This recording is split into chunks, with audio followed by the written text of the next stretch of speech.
Hi guys! Tips kung paano ako makikipag-engage. Simple lang. Ang ginagawa ko lang guys ay pumupunta lang ako sa aking comment section. Yes, yun lang po ang unang kong ginagawa. Yun po ang priority kong ginagawa tuwing ako ay makikipag-engage.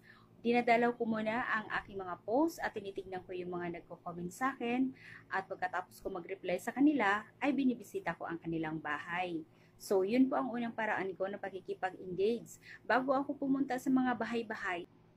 Kasi sila yung dumalaw sa aking bahay, sila yung nagpunta sa aking bahay para po ay makipag-engage sa akin. So, binabalik ko lang din po ang pakikipag-engage ko sa kanila, kaya sila po muna ang aking prioritize bago yung iba. Pero, syempre, meron ako mga naka-line up kung napupuntahan ng mga ini-engage ko. Pero, yun nga, kagaya ng sinabi ko, inuuna ko muna yung mga nagko-comment sa akin.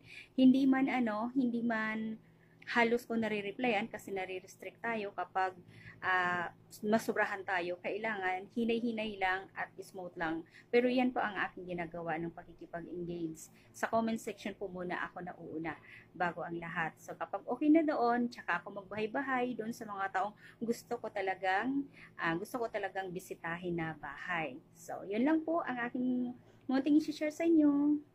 Thanks for watching. Don't forget to follow for more content.